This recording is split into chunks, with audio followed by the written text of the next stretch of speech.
So, looking back on my last quickie, I've come to a weird realization. I've been kinda pissy lately, haven't I? I mean, yeesh, I really flew off the rails in that last episode. Some of the bands I went off on didn't even deserve the thrashing I gave them. I mean, they still sucked, but I didn't have to be so mean, I guess.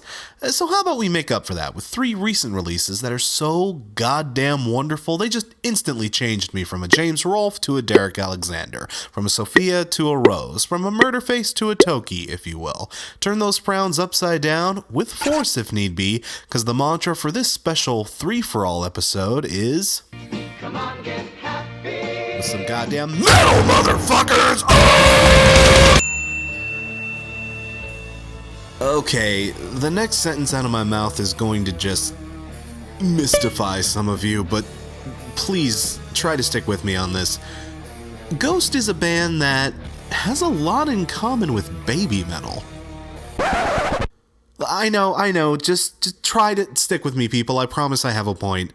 They're both bands that are insanely unique and bring a fresh twist to the metal genre. They're both very festive in their gimmicks, and they both mix elements of pop and more conventional rock styles into their sound to help create something wholeheartedly new and creative. They're both very interesting for what they are.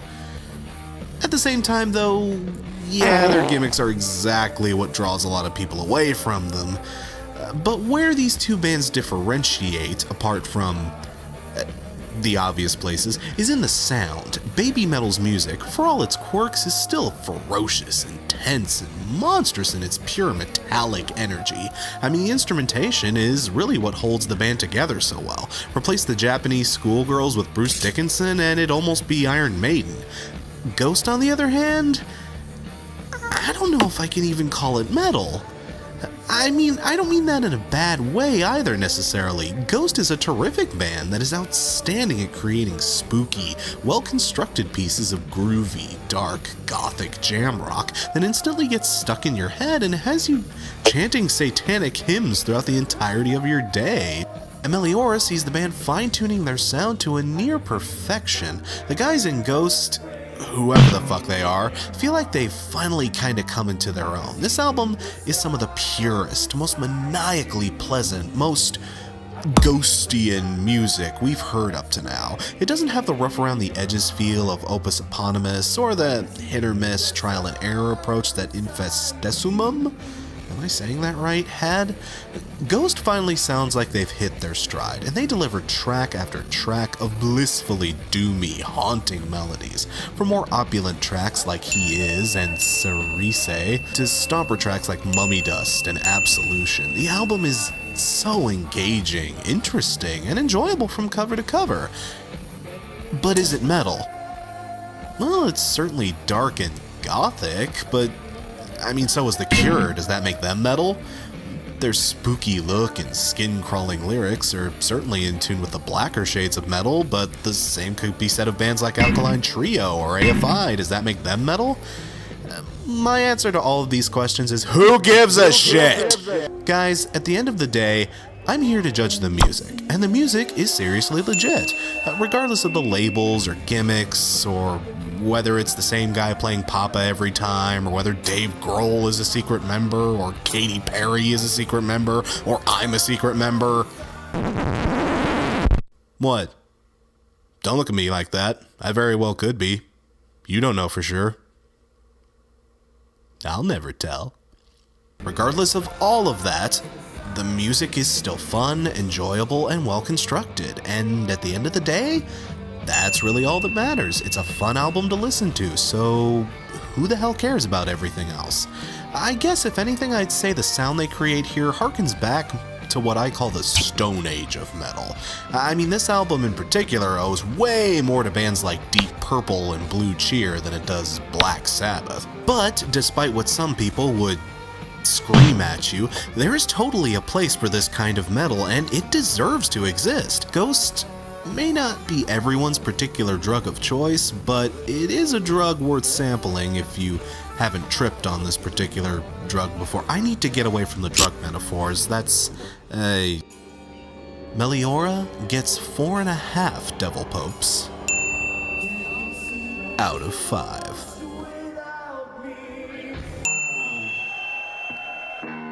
Okay, now here's an album I think almost all of us were... I can't seem to find the words here.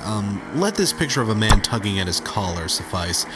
I mean, the past few years have been extremely harsh for Slayer, and after the departure of Dave Lombardo and the all-too-tragic death of Jeff Hanneman, a lot of people were wondering if this band could or even should release another album. I mean, it's not like they just got rid of some hired hands or something. Hanneman wrote some of the best songs this group has ever performed, and Lombardo was certainly no slouch either, so should Slayer even continue? I mean, is Slayer Slayer without Hanneman? And Lombardo, but they've done it without Lombardo before. But you get what I'm saying. Is this something that even should be? Well, thankfully though, despite our perfectly logical concerns, Repentless has turned out to be a pretty damn good album. It's certainly as good as we could have hoped for. Hell, perhaps even better. Gary Holt from Exodus steps into Hanneman's nigh unfillable shoes, but holds his own pretty damn well, keeping up with King's shredding terrifically, and hammering out some pretty tasty licks of his own. The chemistry and the guitar work was always one of Slayer's biggest assets, and easily one of the hardest things to replicate with Hanneman out of the picture. It's something that is so goddamn hard to nail, but Holt seems to have settled in about as well as anyone could have expected. Like I said, replacing Hanneman is a near impossible task, but Holt does appear to be the right guy for the job here. He does very well. And Paul Bostaff is doing a splendid job behind the skins on this one. And frankly, I'm fairly relieved to hear that. Does the name Paul Bostaff sound familiar? It should. He's played with these guys before. But the albums he originally played on? Yeah, not exactly golden era Slayer stuff here. I've said it once, I've said it a million times. The late 90s was so very cruel to metal. This album turned out to be a damn solid release from the Slayer guys. Hell, I think I'm personally digging it more than World Painted Blood at the moment.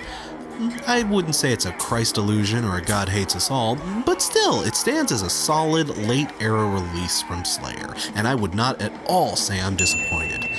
I mean, I suppose it does still really have that late-era Slayer feel to it, and if you're the type that's sworn off everything post-Seasons in the Abyss, then I'm certainly not going to be the one to pull you out of 1990, but for the rest of us, this is a very good piece of thrash metal that is totally worth your time, money, and attention. I mean, given what this album could have been, it's nice to see that it turned out to be something very good. Repentless gets 4 piano wires out of 5.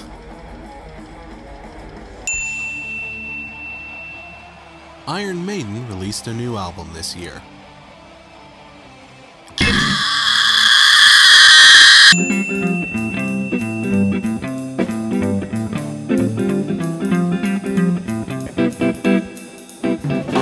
Okay, guys, I almost feel like it's not fair for me to be touching this one at all, because, like I've said in the past, these guys are one of my favorite bands of all time. They may very well be my favorite metal band, period. But again, this album did have a few red flags when it was initially announced. For one, this was going to be their first double album, clocking in at a very beefy 93 minutes. To giddy, incessant fanboy pricks like me, this was only a good thing, but I can understand why the more skeptical amongst us would have some valid concerns. And in addition to its general run length, the album was going to contain an 18-minute beast of a closing track, their longest song to date, killing their previous record by a good 5 minutes or so. Seriously, it makes Rime of the Ancient Mariner look like Blitzkrieg Bop. I'm just saying, this album is risky. If I'd heard such preliminary whisperings out of any other band, I would be concerned as hell as to what we were going to get from them. Even a good band could cock up an album that attempts to do what this album does. But hey, We're talking about Maiden here, and Maiden isn't just any other band. When Maiden takes a risk, it pays off. Most of the time. Come on, those don't fucking count and you know it. Book of Souls is an astounding, operatic piece that, despite its length and challenges, demands multiple listens from you. Its brilliantly constructed hooks, riffs, and beats build upon each other, track by track, into an exquisite layer cake of pure metal ecstasy. Steve Harris's trademark bass slams your head against the wall with every strike, and Nico McBrain's drums are just as precise and intricate as ever. These guys have been heading the rhythm section of this band for longer than I've existed, and they still haven't lost an ounce of magic or chemistry. It's fucking jaw-dropping. And Dickinson is delivering a tour de force vocal performance here. Given the man survived a battle with tongue cancer earlier in the year, it's amazing he's even in the recording booth at all. But he still stepped up on this album and is giving 110%, reaching to the back of the crowd and going, "Yeah, you. And the guy goes, just like he's been doing since 1982. From the epic, sprawling numbers like Empire in the Clouds and The Red and the Black, to more concise pieces like If Eternity Should Fail and the Robin Williams tribute Tears of a Clown. No, really, Book of Souls just doesn't skip a beat. It's an album that does demand a lot out of you, a lot more than most other metal releases, but it never stops being interesting, thought-provoking, or beautiful. I mean, guys, Maiden have been plugging away at this for over 35 years. Most bands have formed, gotten big, broken up, had their reunion tours, and broken up all over again in the span of time that these guys have been chugging away. But with a few small exceptions here or there, they've never lost their consistency. When certain assholes say that metal isn't music, or metal is for uneducated Neanderthals, or whatever bullshit people try to spout about the genre, I am so goddamn happy that I have albums like this to point to and say, you could not possibly be more wrong. Another very strong contender for Album of the Year. Jesus, that's going to be a hell of a throwdown, isn't it? If you're a Maiden fan, duh. If you aren't, well, maybe start with something a bit more traditional, just as something that's easy to digest, but don't wait too long to get yourself acclimatized to this one. It's absolutely breathtaking. Either way, guys, listen to Iron Maiden. Book of Souls gets 5 Robin Williams out of 5.